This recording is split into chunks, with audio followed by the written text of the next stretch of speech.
DElEd 2024 से 26 के लिए एप्लीकेशन फॉर्म है। सबसे पहले यहाँ पर देखिए आपको नया रजिस्ट्रेशन करना होगा। न्यू कैंडिडेट रजिस्टर का ऑप्शन जो मिलता है इस पर आपको क्लिक करना है। सबसे पहले आपका जो भी नाम होगा आप अपना नाम लिखेंगे, उसी नाम को दोबारा डालेंगे, अपना ईमेल आईडी डालेंगे, अपना मोबाइल नंबर डालेंगे और एक पासवर्ड बनाना होगा। पासवर्ड बनाते समय ध्यान रखिए ABCD का बड़ा अक्षर, छोटा अक्षर, कोई भी सिंबल, कोई भी अंक आपको देना है। इस प्रकार का पासवर्ड आप बनाएं, उससे दोबारा डालें। एक ऑप्शन मिलेगा रजिस्टर का जिस पर आपको क्लिक करना है। आपके नंबर पर एक OTP भेजा जाएगा, उस OTP को फिल करेंगे। एक ऑप्शन मिलेगा रजिस्टर का जिस पर आपको क्लिक करना है। इस प्रकार आपका रजिस्ट्रेशन कंप्लीट होता है। अब आपने जो मोबाइल नंबर से रजिस्ट्रेशन किया होगा और नंबर डालेंगे, जो पासवर्ड अभी आपने बनाया होगा उससे फिल करना है। लॉगिन वाले विकल्प पर क्लिक करना है। लॉगिन करते ही आपके सामने इस प्रकार देखेंगे डीएलएड 2024 से 26 का एप्लीकेशन फॉर्म खुलता है।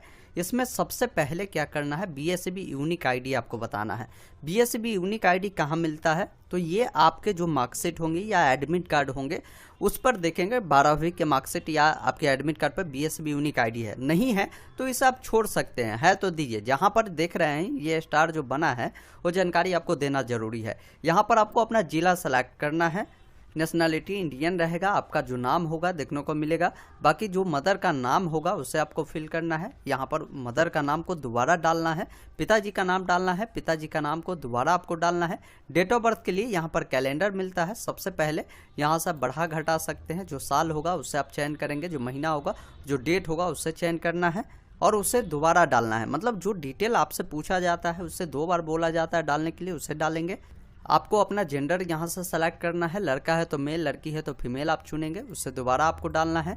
बाकी यहाँ पर बोला गया है कि अगर आप बिहार के हैं तो आपको यस करना है। अगर बिहार के बाहर वाले हैं तो आप यहाँ पर नो करेंगे। बिहार के बाहर वाले भी फॉर्म भर पाएंगे लेकिन उनका कैटेगरी जनरल हो जाएगा, UR के थ्रू आप फॉर्म को भरेंगे। बिहार वाले जब यस करेंगे तो आपको अपना जो निवास प्रमाण पत्र है उसे आपको यहाँ पर अपलोड करना होगा। बाकी ध्यान रखिएगा अगर आपके पास निवास प्रमाण पत्र है वो PDF फॉर्मेट में ये अपलोड होगा, तो इसे अपलोड करना बेहद सिंपल है। पहले आप अपना निवास प्रमाण पत्र का फोटो खींच लीजिएगा। उसे क्या करेंगे, गूगल में लिखेंगे कन्वर्ट JPG टू PDF। आपके सामने फर्स्ट वेबसाइट मिलेगा, इसे आपको डालना है। इस वेबसाइट को ओपन करने के बाद यहाँ से अपना उस फाइल को सेलेक्ट करना है जो आपका निवास प्रमाण पत्र होगा। उसे इस प्रकार मान लीजिए ये है, इसको हमने डाला और कन्वर्ट टू PDF किया तो ये PDF बन चुका है। यहाँ से डाउनलोड करेंगे, उससे यहाँ पर आपको अपलोड कर देना है। इस अकॉर्डिंग ये काम आपको करना है। बाकी यहाँ पर जो भी आपका कास्ट होगा आप उससे चयन करेंगे तो यहाँ पर दोबारा से उस कास्ट को पूछा गया है कि आप उसे री इंटर करिए, दोबारा से कास्ट बताएंगे और अपना कास्ट सर्टिफिकेट को सेम यहाँ पर अपलोड करना है। PDF फॉर्मेट में ही ये भी अपलोड आपका होगा।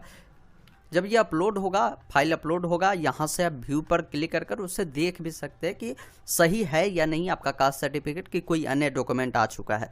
अगर कोई कैंडिडेट दिव्यांग है तो यहाँ पर यस करेगा, नहीं है तो नो वाले विकल्प पर आपको क्लिक करेगा। नीचे आना है। अगर कोई डिपार्टमेंटल सन है या डिपार्टमेंटल अनमैरिड डॉटर है या कोई रिटायर्ड है तो वैसे स्थिति में आप यहाँ पर यस करेंगे। इस प्रकार के कैंडिडेट अगर आप नहीं हैं तो आप नो करेंगे। फिर वही जानकारी को दोबारा आपको बतानी होगी। अब यहाँ पर पूछा गया है कि जो 10+2 में आपने पढ़ाई किया होगा वो उर्दू सब्जेक्ट का अगर आपने किया है तो यहाँ पर आप यस करेंगे। तो आपका जो इंट्रांस होगा तो वहाँ पर एक सामान्य हिंदी होता है, एक सामान्य उर्दू होता है। तो जो कैंडिडेट यहाँ पर यस करेगा तो उनका उर्दू का जो है एग्जाम होगा। अगर आपने उर्दू नहीं पढ़ा है आप नो कर दीजिएगा। पुनः इसे दोबारा से डालना है। अब फैकल्टी बतानी है कि जो आपने 10+2 में पढ़ा है वो साइंस से पढ़ा है, कॉमर्स से, आर्ट्स से, उसकी जानकारी आपको यहाँ पर देनी है। उससे दोबारा से आपको डालना है।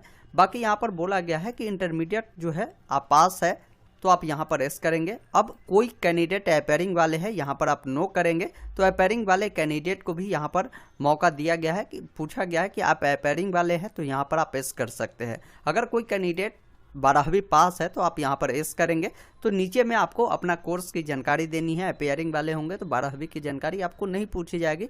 आपको यहाँ पर मैट्रिक के बारे में पूछा जाएगा, या जो 12वीं भी पास है तो उनको 10th और मैट्रिक दोनों की डिटेल भरनी होगी। अब देखिए यहाँ पर पूछा गया है कि आपने मैट्रिक जो किया है किस बोर्ड से किया है, उस बोर्ड का जो नाम होगा आप लिखेंगे। जैसे बिहार बोर्ड वाले BSCB पटना लिख सकते हैं, बिहार स्कूल एग्जामिनेशन पटना लिख सकते हैं। आपका जो भी रोल कोड होगा उससे बताएंगे। रोल नंबर आपको बताना है, किस वर्ष आपने मैट्रिक को पास किया है, यहाँ से पासिंग ईयर आपको बता देनी है।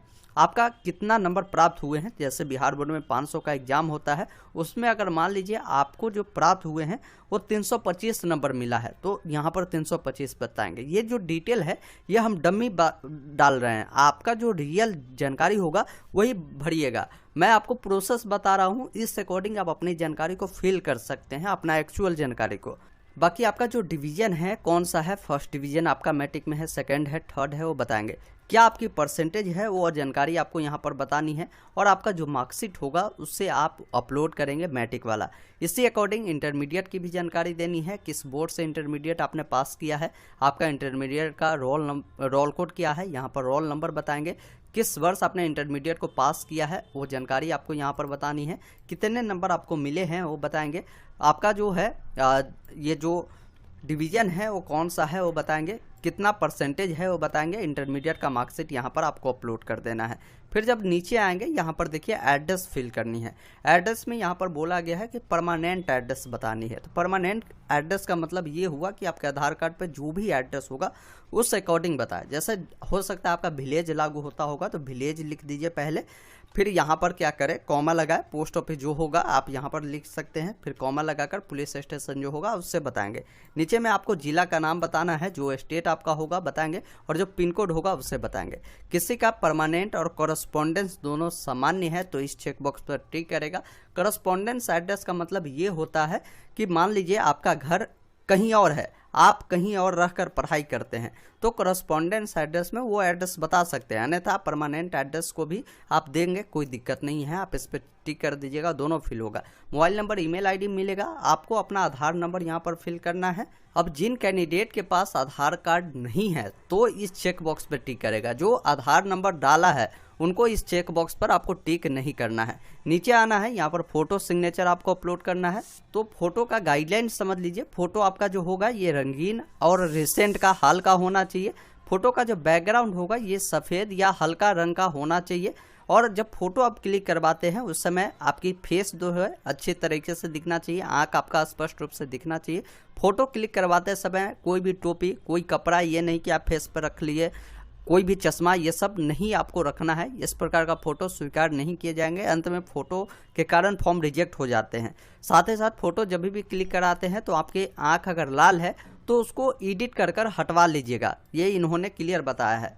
इस प्रकार फोटो को डालिएगा, जिसका साइज भी बताया गया है 20 से 100 KB में होगा। सिग्नेचर आपको डालना है 10 से 50 KB में होगा। इस चेक बॉक्स पे टिक करना है। एक ऑप्शन मिलता है सेव का, जिस पर आपको क्लिक करना है। अब आपके सामने प्रीव्यू सेक्शन आता है, पूरी जानकारी एक बार अच्छे से मिलान करें। जानकारी अगर सही है तो आप यहाँ से पे वाले विकल्प पर क्लिक करें या इसका प्रिंट ले सकते हैं। कोई जानकारी गलत है तो अभी आप एडिट वाले विकल्प पर क्लिक कर इससे सुधार कर सकते हैं। मेरा सभी जानकारी सही है, पेमेंट करना चाहते हैं तो पे वाले विकल्प पर आपको क्लिक करना है। अब आपके कैटेगरी के अकॉर्डिंग जो भी पेमेंट लगता है वो देखने को मिलेगा। पे सब पैसा वाले विकल्प पर आपको क्लिक करना है। अब पेमेंट करने के लिए कई सारे ऑप्शन है, credit card, debit card, UPI या QR कोड को भी आप स्कैन कर आप कर सकते हैं। जैसे हम QR कोड को डाला तो QR कोड को आप अपने कोई भी UPI ऐप से स्कैन करेंगे, अपना पेमेंट करेंगे। पेमेंट करने के बाद इसका प्रिंट निकाल कर अपने पास सुरक्षित रख लेंगे।